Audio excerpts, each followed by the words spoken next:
Sur l'île du dev PHP, le rêve est simple. Des routes, des entités et des pull requests mergés sans conflit. Mais parfois, les devs n'ont pas assez de temps pour répondre aux clients, documenter l'API ou parser des mails. Alors ils vont voir le mage Symfony AI.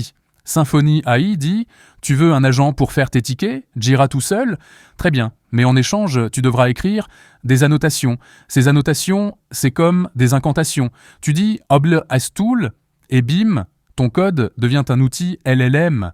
Quand c'est facile, tout le monde envoie des agents qui répondent aux emails, des bots qui planifient des réunions, des devs qui ne codent plus que les trucs cool.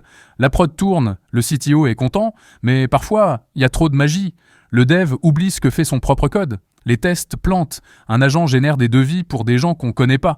Alors Symfony AI dit « Stop, tu veux créer un agent ? Tu dois d'abord le tester avec MacPTest application. Le build devient lent, les devs doivent y réfléchir. Moins d'agents, mais plus de qualité. La prod respire, les utilisateurs sont contents. Symfony AI, c'est comme un cerveau pour ton appli. Mais attention, trop d'IA, tu codes plus. Pas assez, tu t'épuises. Faut doser. Salut les No Life Feeders, et comment ça va? Aujourd'hui, c'est l'occasion de te parler de l'avancement sur lequel je travaille sur Uniflow. Donc, comme je te disais, eh bien, je travaille sur ce projet de refonte. Actuellement, je suis sur la migration de Gatsby en React.js vers Symfony UX.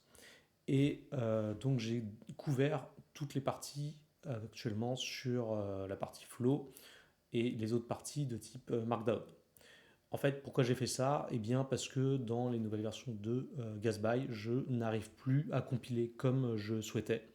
Ce projet, effectivement, je dois le tenir à jour. Et aujourd'hui, eh bien, j'ai eu aussi des difficultés qui m'ont fait que, eh bien, finalement, je préfère rester sur l'écosystème qui m'est familier et qui est plus simple.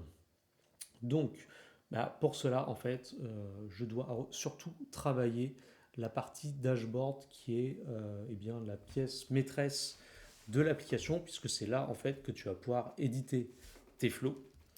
Et si on peut regarder mon avancement sur GitHub, eh bien, si je vais sur le projet Uniflow, tu peux voir effectivement, donc là, il faut se baser sur la branche.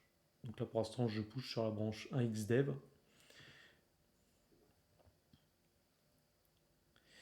Mais voilà, donc du coup, eh bien, tu peux voir mon avancement. Donc, je fais tout un tas de choses. C'est-à-dire que je fais de la refacto justement pour, au fur et à mesure, avoir cette migration qui soit possible. Donc là, j'ai travaillé sur les folders, sur le register, j'ai rework l'API. Aussi, donc j'ai aussi utilisé Webpack pour intégrer aussi partiellement des parties React.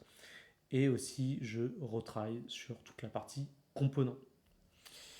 Voilà, donc c'est tout pour moi et je te tiens au courant de l'évolution, sachant que entre temps, eh bien, j'ai aussi des pratiques le business puisque évidemment je gère une entreprise.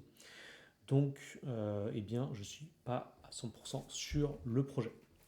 Voilà, si tu as aimé cette vidéo, eh bien, je te dis à très bientôt et n'hésite pas à liker et partager.